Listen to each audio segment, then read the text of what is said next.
osilib, sudralib zo'rg'a kelganmiz.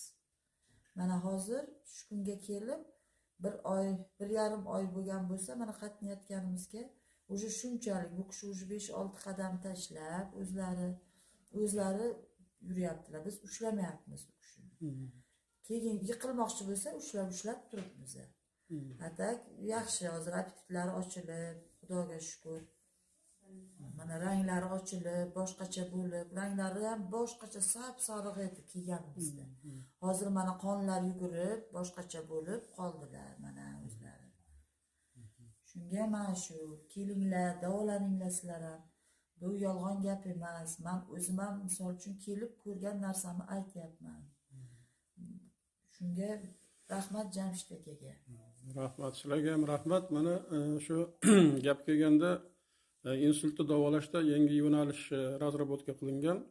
O'shanda meridian nuqtalariga, korporal nuqtalariga o'sha shag'am ishlatish natijasida tiklanish juda yaxshi bo'ladi.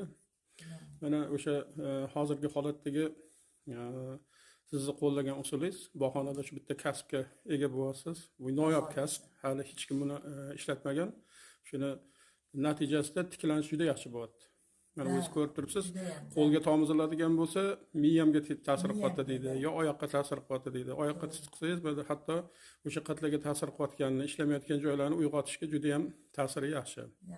O'shanga Alloh mehribon zot, shifoyi komil, shifoyi alo atayotgan bo'lsin. Sizga ham Alloh o'zi g'oyibidan yetkazib, ishlaringizni rivojini, barakasini bersin. Oxiratda ham shu qilgan xizmatlaringizni Alloh taolo mukofotini bersin. Aka-ukaligingiz abadiy bo'lsin. Chunki Alloh taoloni shunaqa maqomi bor ekan, kim Alloh yo'lida aka-uka tutinsa, ona bola tutinsa, yo aka-singil tutinsa, uning darajasi yuqori ekan.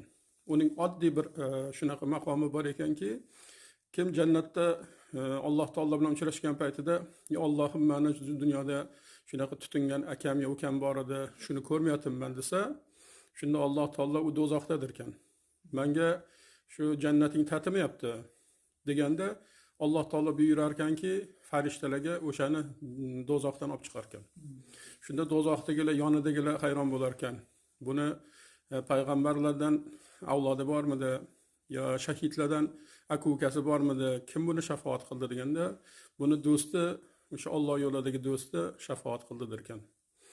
Yana ularni o'sha jannatdagi maqomi, jannatilar ularni borib yuzidagi nuridan bahramand bo'lib ziyorat qilishar ekan.